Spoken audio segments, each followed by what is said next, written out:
Okay, so revision for chapter 8, vectors. Okay, we go through the theory first before we look at the exam questions. So first for vectors. For vectors, you have to know that vectors is a quantity with magnitude and directions. So the length of the line is the magnitude, the arrow is the directions.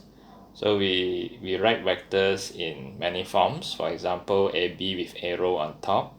So where A is the initial point, B is the terminal point, which means the point where the thing finish or the motion finish. It depends on what quantity are we talking about. Or you can also represent vector by using AB in bold, or you can use small letter A with a wave at the bottom, so something like this. If you are using this, we don't know the initial point and the terminal point, or you can use A in bold. So these are the different way to represent vector. And next one, we can find out the magnitude of a vector. So magnitude of the vector is basically the length of the vector. The length of the vector. So it's the length of the line segment AB, and is represented by modulus AB or modulus A. So you can see they are using the Pythagoras theorem to find the length of the line. So they find out the horizontal distance as well as the vertical distance, and then you can find out the length of the line, which is the magnitude. So on this page, you can see the equal vectors here. So two vectors are equal if and only if they have the same direction and magnitude. Okay, so same length, same direction, and then they are equal. Okay, then we look at the next one. What else do we need to know? Let's say, for example, if you have a magnitude of 2a, so magnitude of 2a is 2 times the magnitude of a. So as you can see, for example, this is vector a, the length is like that, then vector 2a should be the one which is GH. So you can see that the length is double of this one. Okay, so the 2 here will make the magnitude to be double, and if it is half of the B, so we know that B is this way, going down in this way, so half of B means the length will become half of this. So that's why we have to take FE as the half B. Okay, so that is how the number in front affect the vector. Okay, now we move on. Okay, then let's see part F. Okay, so it is about two vectors that are parallel. So you can see the information here. Two vectors AB and CD are parallel if and only if AB equal to KCD, where K is a constant.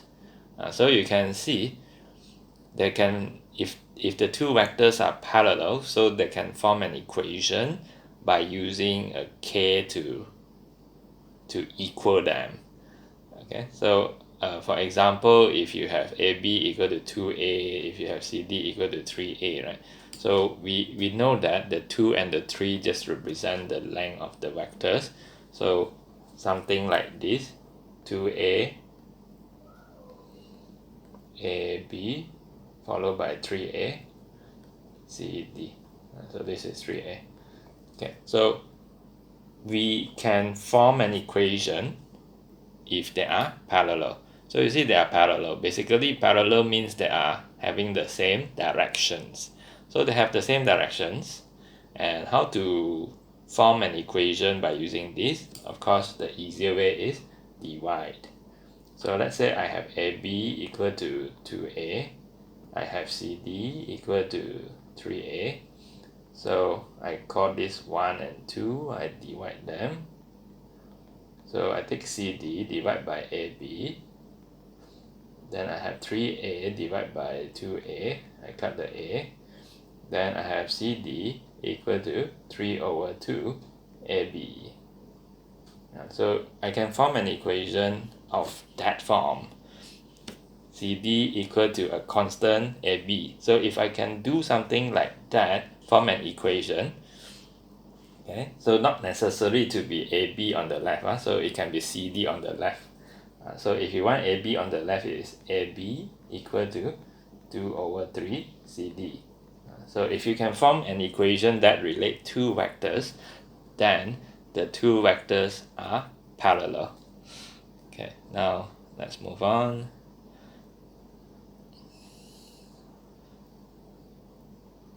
Okay, this part, the idea is they are non-parallel.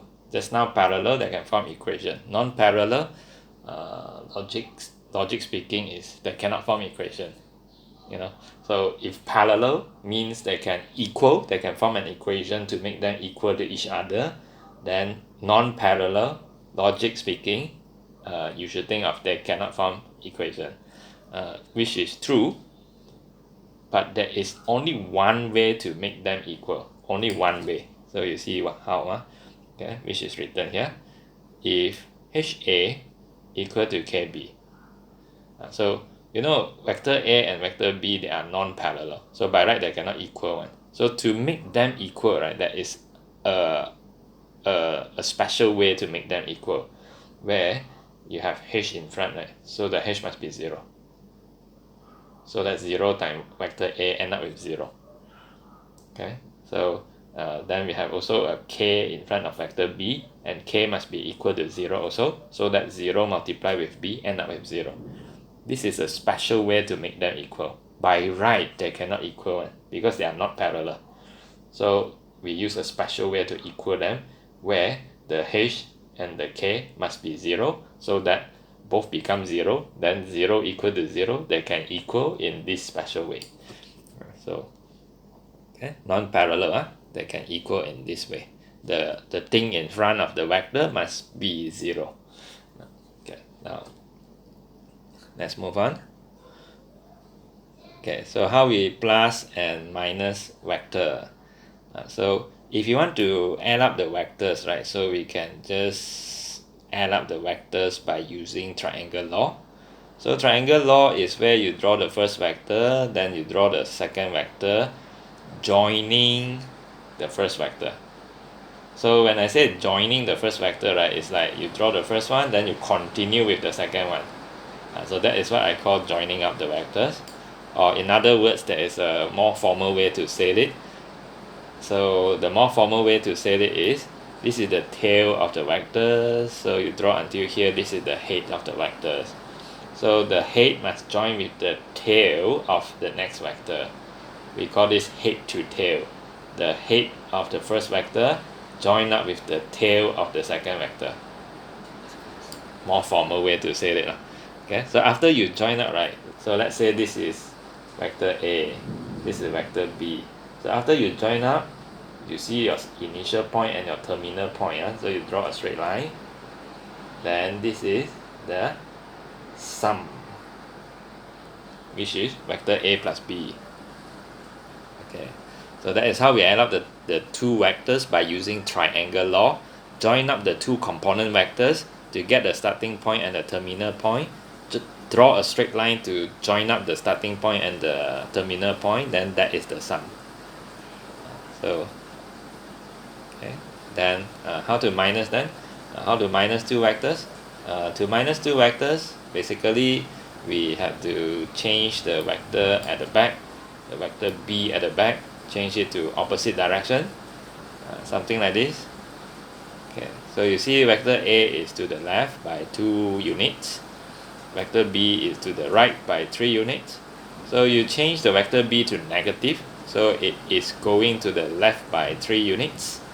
So going to the left by 2 units followed by 3 units, so it is going to become 5 units. You see, here 2 units, here 3 units. So what am I trying to say is, if you have vector A minus B, right, so basically it is vector A plus the negative B. You change the vector B to negative, then you just join them up. Just join them up. Okay, one more example again. You can see this. Vector A is going up, vector B is to the right. But when you want to minus, right, so they go to the left. They go to the left. Vector B go to the left, then join up with vector A. So that is the starting point and the end point. Then you draw a line, then you get A minus B.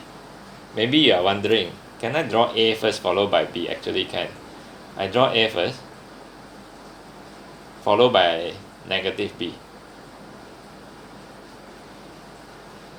And then your initial point, your end point, your terminal point, draw with a straight line.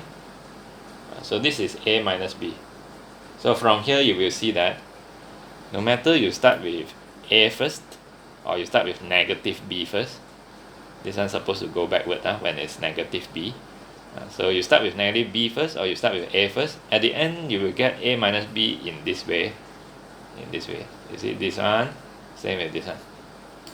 Okay, so the conclusion is to subtract the vectors. You change the vector at the back to negative, then you add them up. How to add them up? Use triangle law that we discussed just now. Join up the two arrows. Okay, now let's continue. This is about how we join up also. Okay, then it's again how we join up the vectors. Okay, so I just move on.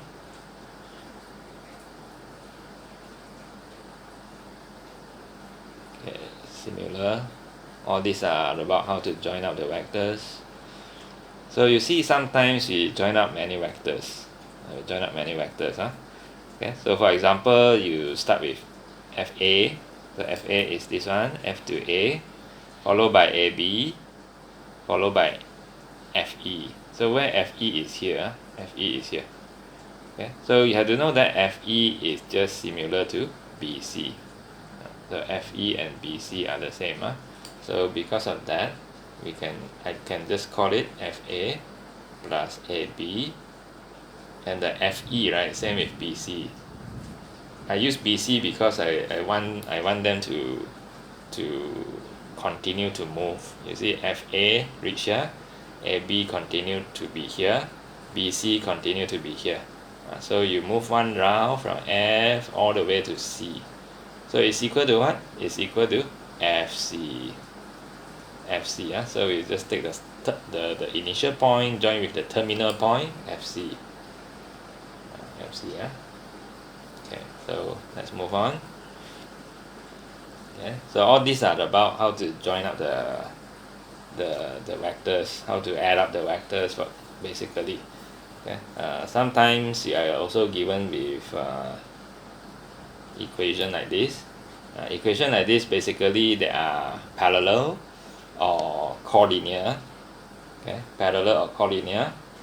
So remember, if they give something like this where they can equal, so they are either parallel or collinear.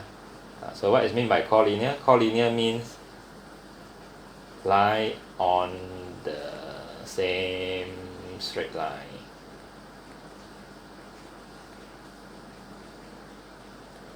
That is collinear. So they can equal in that way. And at the meantime, right, this equation also tell us the ratio QS over QR equal to 1:4, and then you will know the ratio QS is 1 part, QR is 4 part. Okay, so we can find out the ratio. So for example, like as in here, QS here to here 1 part, QR 4 part. So we can use the ratio to find out how many parts is represented here, and the whole line 4 parts. So we can do something like that. Okay, we just move on first. We have problem solving. You see, sometimes they ask for collinear. So remember, if they ask for collinear, collinear means you can form an equation that looks very similar to the parallel equation, something like this. If they said collinear, that means you can form equation AB equal to a constant AT, for example. if you don't want AT, you just take any two of the 3 points and combine. Let's say if you don't want AT, you can form BT also. Okay, so can form equation. Of course, I have to say that the ratio will be different. I don't want to use K, or else later misunderstand. So they can form AB equal to KAT or AB equal to QBT. So can form equation. You show that they can form equation, then at the end they are collinear or parallel. Of course, why they have the same formula? And how we know when they can form equation they are parallel or collinear? So that is a way to know. Collinear, normally they have the common alphabet, the same alphabet on both sides of the equation. For example, like A and A, B and B. So if you see common point, then they are collinear. If you don't see common point, then they are parallel. So we will see that in details later. Okay, so this is another problem solving. Okay, then we see the vector in a Cartesian plane also. A vector in a Cartesian plane is in this form: xi plus yj. So you have to know that the I and j is the horizontal and the vertical direction. So xi, that means x unit to the right, yj means y unit upwards. So xy. Okay, you can put in xi plus yj, or you can also put in column vector. This is known as column vector, xy. Okay, so basically xi plus yj, this is the starting point, that is the terminal point. You draw a straight line to join them up. So this vector AB, right, is known as xi plus yj, which is xy, and you can find the magnitude by using Pythagoras theorem again, which is x squared plus y squared, then you square root. So that's the magnitude. And after that we have unit vector. Unit vector means the vector with magnitude 1. So how we do it, there is a formula. You have vector AB, you find out the magnitude. In order to find the unit vectors, you take the vector divide by the magnitude. Take the vector xi plus yj, divide by the magnitude, x squared plus y squared square root. So you divide by the magnitude, then you will get the unit vectors. And you see how we represent unit vectors. We draw out the vector, then we put a crown on top, and that is unit vector. So for example, I see vector, find the magnitude, then take the vector, divide by the magnitude, then you call it unit vector. Okay, so that's unit vector, vector divided by magnitude. Okay, now then what happened is, okay, nothing special for this. We just keep going. Now there is a relationship between coordinate and position vector. So remember this term, position vector. So if you have A with coordinate xy, then the position vector is OA. Position vector. What is position vector? Position vector means a vector that use origin as the starting point, OA. Use origin as the starting point. So position vector OA, right, will take the same value. Same value means that we take back x and y as the component here.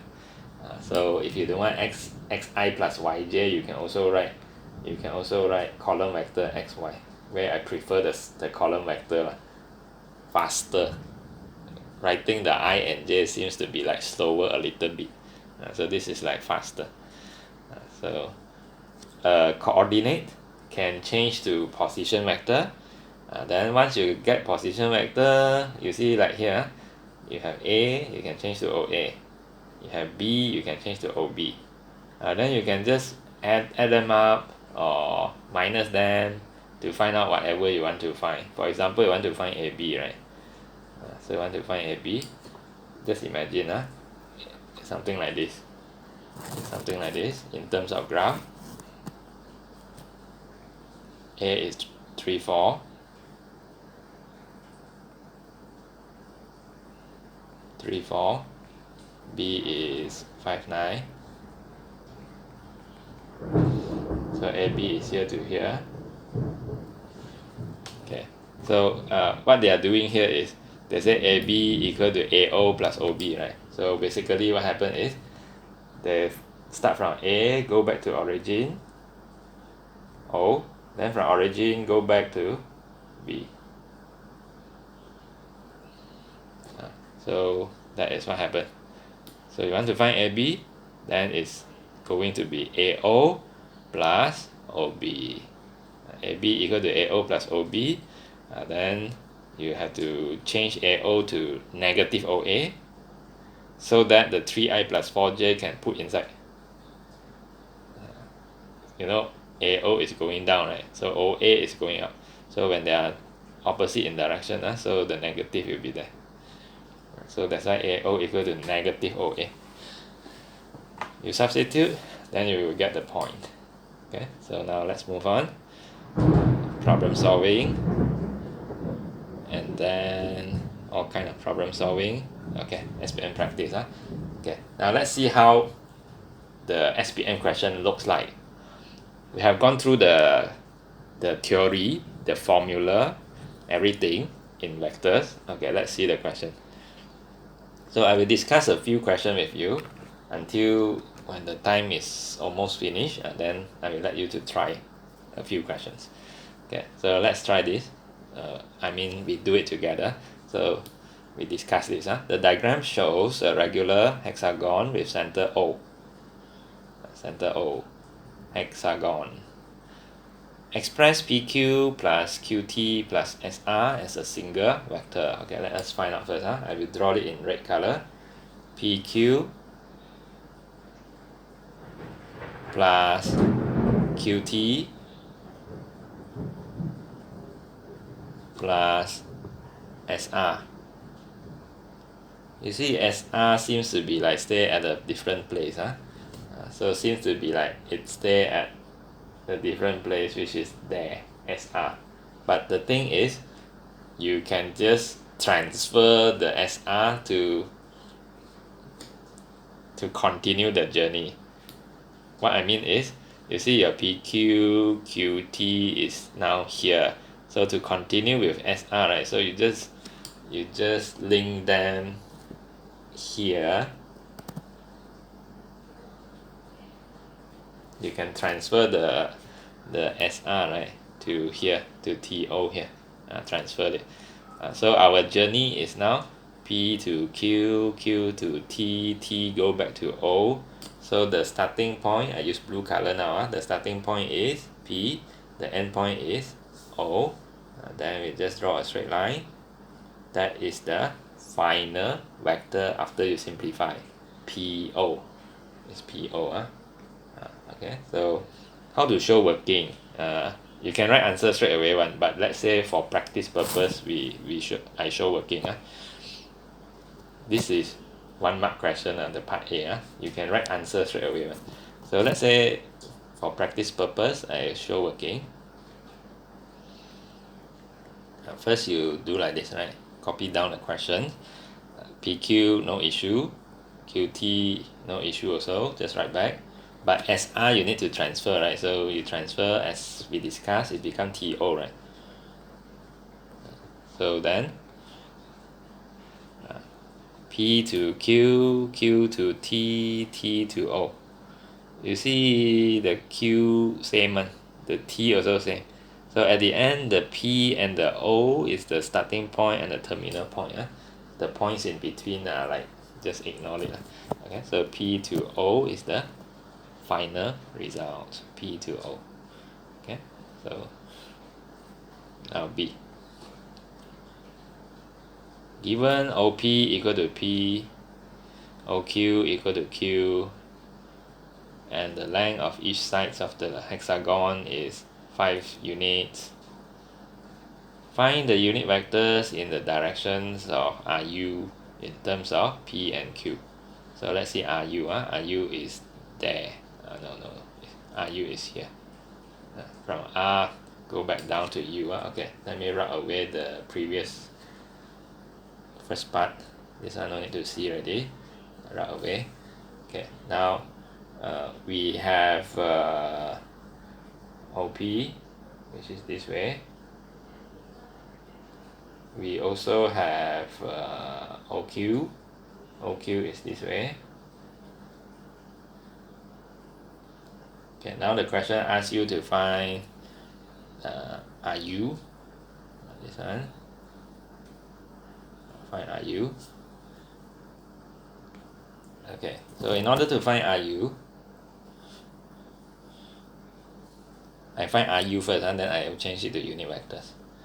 Okay, in order to find RU, so we have to make use of the information available, which is the Q and the P.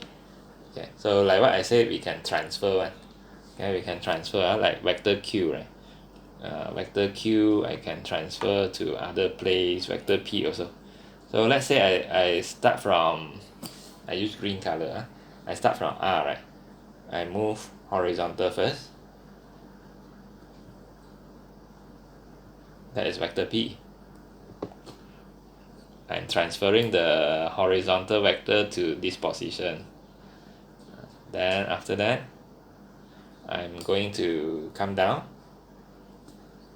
I use green color again. Come down. Come down is opposite direction of the Q, so it's negative Q. And then after that, what am I trying to do is I want to go to U. I'm trying to go to U. So I'm using the vector P and the vector Q to go to U. So I'm going to do a zigzag like this, like this, like this, and like that. A zigzag. So followed by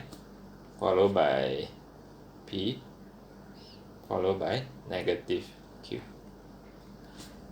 Okay, so that is what am I planning to do. In order to find RU, based on the information available, I can only go horizontal and this way, horizontal and this way to reach the terminal point. So I write down the working first.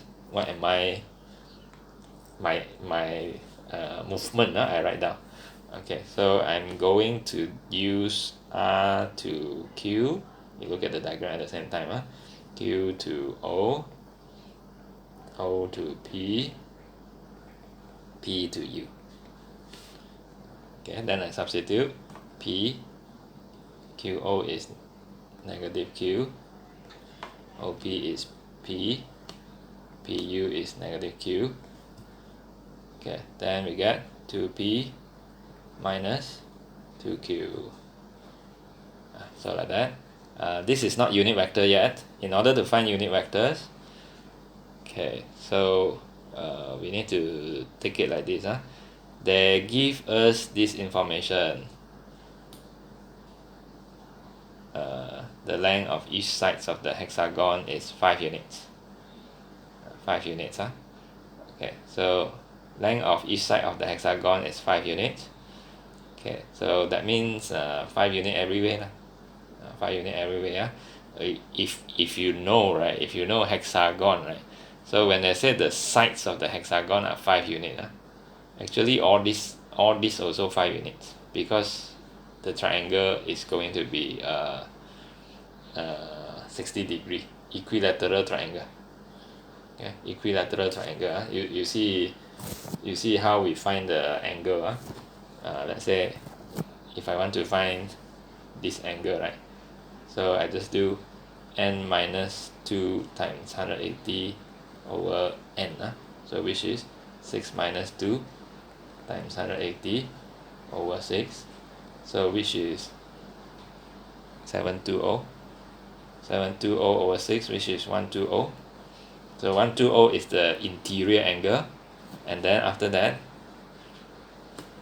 I use blue color. Here, half of it, 60 degree. Here, another half, 60 degree. So it is 60 degree everywhere. Here as well. So because of that, if the question said here is 5 units, then every way should be 5 units. 5 units, 5 units. So every way should be 5 units. So now, if I have R to O, 5 units, O to U, another 5 units. So 5 units, 10 units altogether. So I know that the magnitude of RU is 10 units. Okay, I don't want to write the word units. Okay, so just write 10. Now I find the magnitude of RU. Magnitude of RU is vector RU divided by magnitude RU. Vector RU is 2p minus 2q. Magnitude is 10.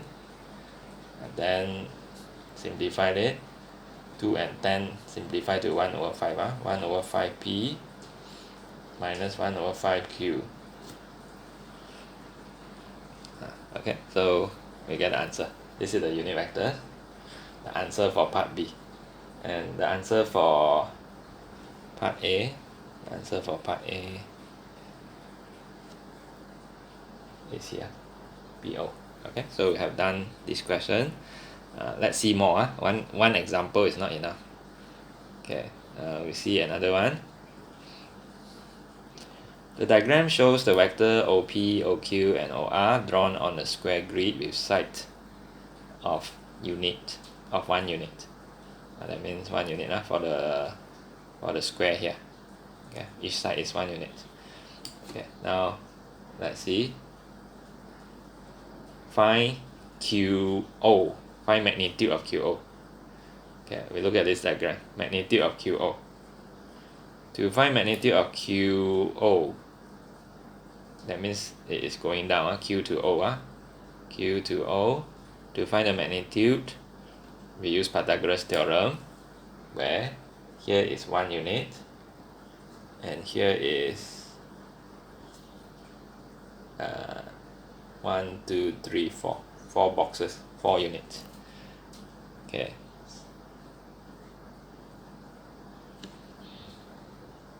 Write the working here. Magnitude of QO, 1 square plus 4 square. Square root of 17. And you can leave it as square root of 17, or you can change to decimal. So if square root of 17 I change to decimal, it will be 4.123. Okay, part B. Given OP equal to P, OQ equal to Q. Okay, let's take a look. OP equal to P. Okay, I write away the previous one, the non-relevant things. I write away. Okay, so they give us OP equal to P, OQ equal to Q. And now, express in terms of P and Q, P vector PQ. So let's see vector PQ. Okay, vector PQ. So that means PQ. They want this. Okay, so we can use the triangle law just now. If you want vector PQ, right, you use P as the starting point. So P to O plus O to Q. So PQ equal to PO plus OQ. We turn a big round. PO, OQ. Okay, so let me write down first.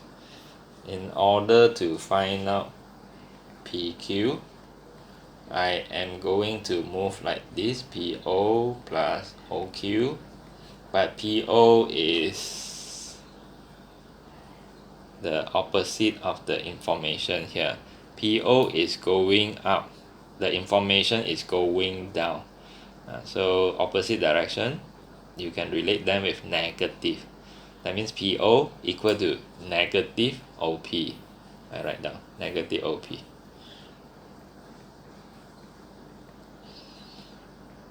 Then OP is vector P, OQ is vector Q. So we get this. So PQ is, normally we write the positive in front, Q minus P. So now we want to find OR. OR, so you take a look first. OR, O to R. O to R. Our information is P and Q. So you have to use this information to link and connect until you reach from O as the starting point. You go by using P and R join out to the terminal point R. Okay, so how we join up? Let's say for example, I use blue color. Okay, so I'm going to move from O. I move Q first to reach here. That is Q. So seems like it is not enough. So I haven't reached R yet. I'm now at Q. So I need to continue to move. So I move one more time. I use Q again. So Q is 1, 2, 3, 4. It's the diagonal of the 4 boxes here. Diagonal of 4 boxes. 1, 2, 3, 4. Okay, I will reach here. I reach here. Okay, so this is another Q. Okay, then I have to go to R. I have to go to R. Okay, so seems like if I go Q again, I will out of the boundary. It's a bit hard, right? Out of the boxes already.